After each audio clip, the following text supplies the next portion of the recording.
So today we just got an article from Annie Costable, and this is something that is kind of big. It is kind of big because this now is Caitlin Clark's first response to the CBA situation, because we hadn't really seen much of it.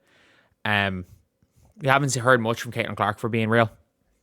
She hasn't said too much about this, and I thought she just wasn't going to say anything. I'm not going to lie. I thought she just was not going to say anything. I thought she was going to just, chill.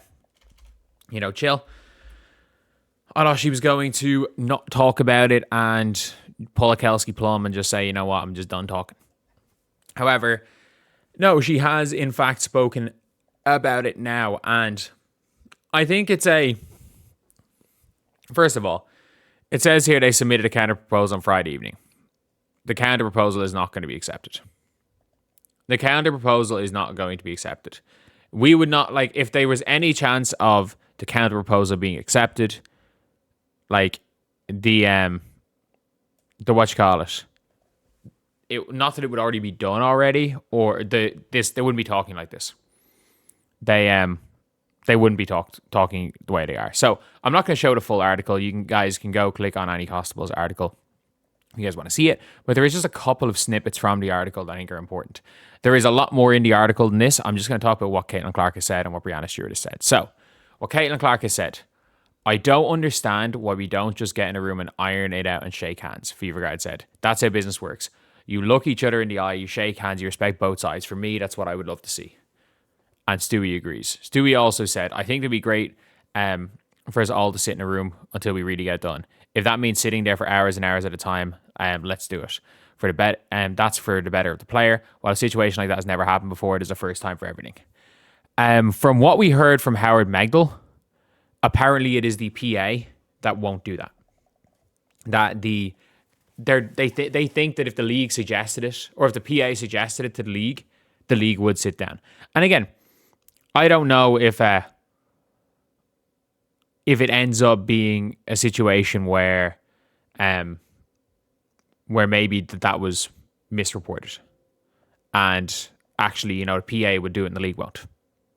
But at the end of the day, that is something that is going to have to happen at some stage. And in my opinion, until that happens, we're not going to see anything. What we're going to see is we are going to see the players and the league essentially not negotiating and just submitting the same proposal over and over again.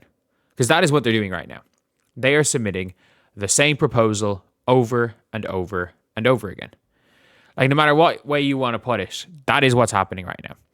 We are seeing the same proposal being put over and over again, except the players might go down 1%. The league might offer 100,000 extra salary for a team, which is 20,000 extra per person. And that is what it is. None of them are putting forward a realistic CBA. The league aren't coming out and saying, okay,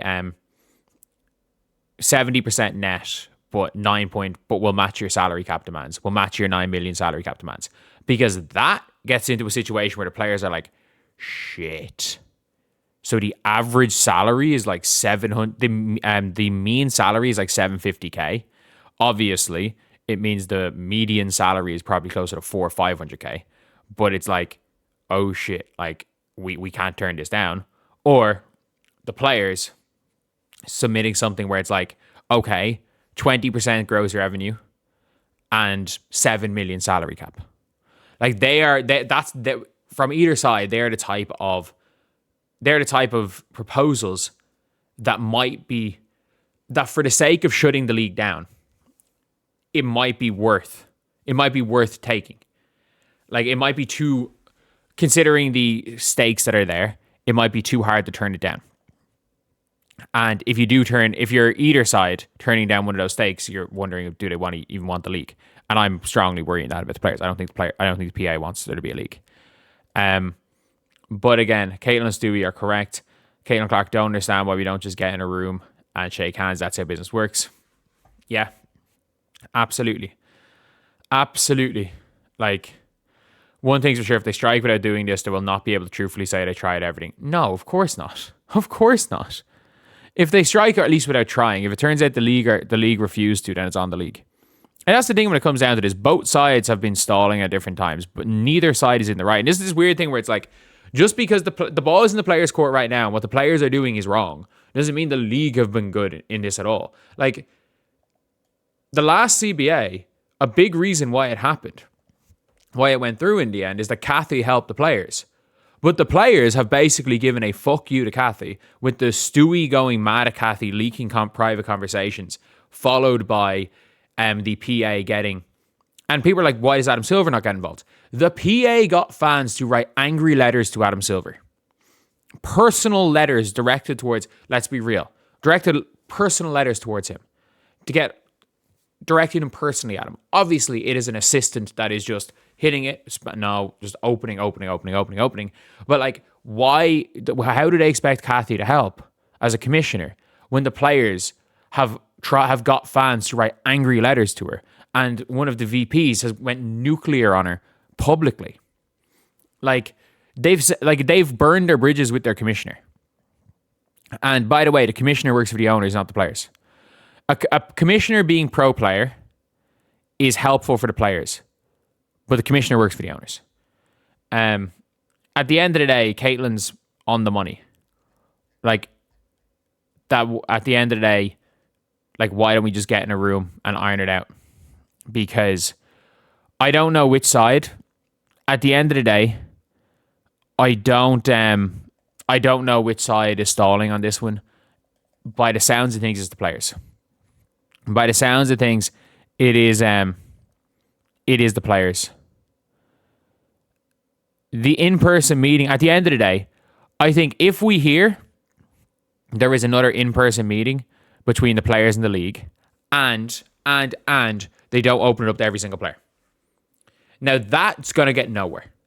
If 50 players show up, it's going to get nowhere. Why? Because then peer pressure comes in. Because then it becomes peer pressure.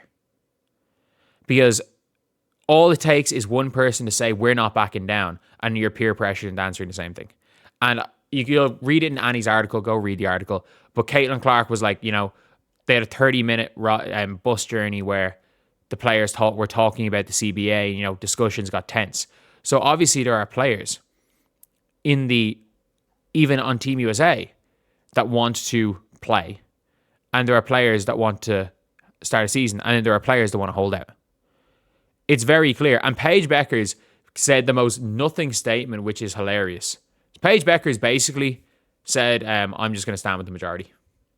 She didn't say what she stood, like, if she stands with playing, if she stands with not playing, she says, I'm standing with the majority. So basically she just said, whatever ends up being the prevailing opinion, I'm going to agree with it, which is, again, by the way, it's the easiest, that's the easiest stance to go with. And I don't blame a single player for going with that stance, because these are basketball players. These are not activists. And I heard some people being like, oh yeah, Paige should take a stronger stance. No, she shouldn't. If she just wants to go and play basketball and not get involved in this bullshit, she doesn't have to. No player does. And that's the thing. That's the one thing that I've always said for years, where it's like, any player that's an activist can do that by choice. Any player who wants to be an activist can be an activist. But the problem is when there's an expectation on a player to be an activist. And again, the weird thing with Paige Bueckers is she made a speech 5 years ago, and from that point onwards, anything she does has been like, it's just that speech gets brought up. And I'm like, it's the most irrelevant thing ever. Like, fair play. Like, at the end of the day, Paige is a hooper. And a lot of these players are hoopers. But at the end of the day, if it I mean this when I say this, if there's a strike and this doesn't happen, whichever side could not get this meeting across the line is at fault. And my guess is that it will be the players. And if the players don't push for this, they cannot say that they ever intended on playing basketball. If the players are the reason why this meeting doesn't happen, they can no longer say they have had any intention of playing basketball, because they haven't. At the end of the day, it is the only way this gets done.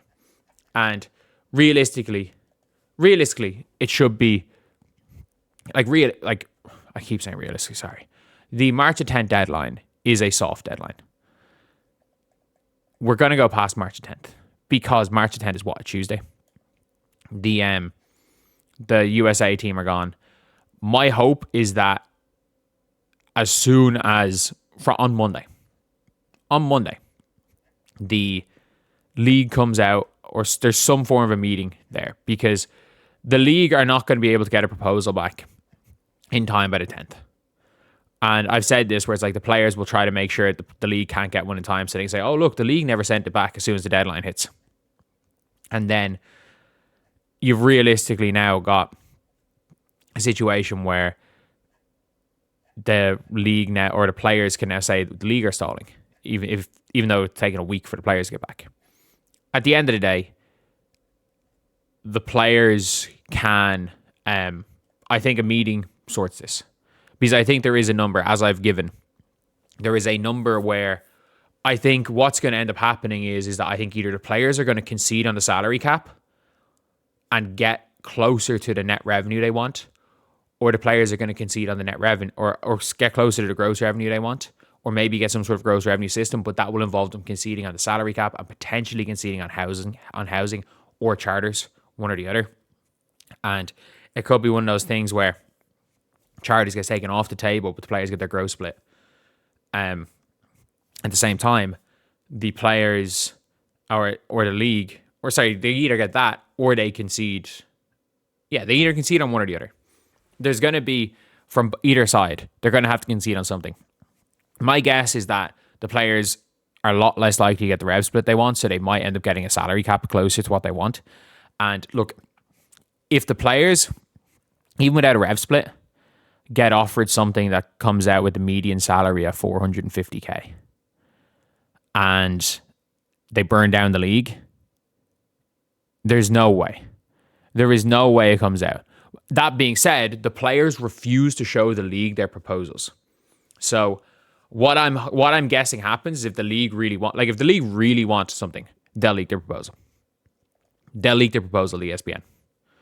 They'll leak their proposal so that the players see exactly what it is and that the PA can kind of realistically stop lying. Because let's be real, the 50% net revenue was a lie that the players asked, that the PA asked the players to vote out.